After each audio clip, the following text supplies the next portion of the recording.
കാശില്ലെന്ന് ആര് പറഞ്ഞു? അവരോട് ചോദിക്കും. കാശില്ലെന്ന് പറഞ്ഞോ? ഞാൻ അങ്ങനെ പറഞ്ഞിട്ടേ ഇല്ല. കഷ്ടമുണ്ട്. നിങ്ങൾ ഒരു ഉരുണ്ട് കളിക്കരുത്. എനിക്കറിയാം അവരങ്ങനെ പറയില്ലെന്ന്. താൻ അവർ പറഞ്ഞോളും ചോദിച്ചത് എന്താ പറഞ്ഞേ? അങ്കമാലിയിലത്തെ പ്രധാനമന്ത്രി എന്റെ അമ്മാവനാണ്, അങ്ങനോട് പറഞ്ഞ കാശ് അയച്ചു തരുമെന്ന് പറഞ്ഞു. അമ്മാവനെ വിളിച്ചു പറഞ്ഞ കാശ് അയച്ചു തരുന്ന അവര് പറഞ്ഞില്ലേ? നിങ്ങൾക്കൊന്ന് ഫോൺ ചെയ്ത്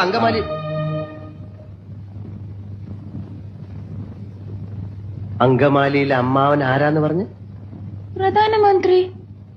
അപ്പൊ ഈ കഴുത പറയാ എന്റെ അമ്മാവന്റെ വകയല്ല ഈ ഹോട്ടലിന്. അപ്പൊ ഞാൻ ചോദിച്ചു നിന്റെ അമ്മാവന്റെ വകയാണോ ഈ ഹോട്ടലിന്? അപ്പൊ അവൻ എന്നെ എടീന്ന് വിളിച്ചു, ഞാൻ അവനെ പട്ടീന്ന് വിളിച്ചു. അപ്പൊ ഒരുത്തൻ എന്നെ അടിക്കാൻ വന്നപ്പോ ഞാൻ എന്റെ കൊടയെടുത്ത് അവന്റെ വയറ്റത്ത് ഒറ്റ കുത്തി. എന്റെ കൊടയെ പിടിച്ച് വലിച്ചപ്പോ അവിടെ ഇരിക്കുന്ന ഫോട്ടോ എടുത്ത് ഞാൻ തറയിൽ എറിഞ്ഞു, പൊട്ടിച്ചു.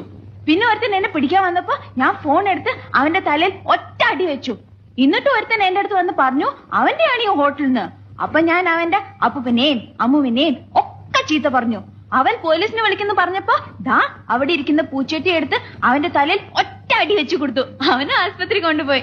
ഞാൻ വേറെ ഒന്നും ചെയ്തില്ല, ഇത്രേ ചെയ്തുള്ളൂ. അതിനാണ് ഇവന്മാർ ഇങ്ങനെ ബഹളം വെക്കുന്നത്.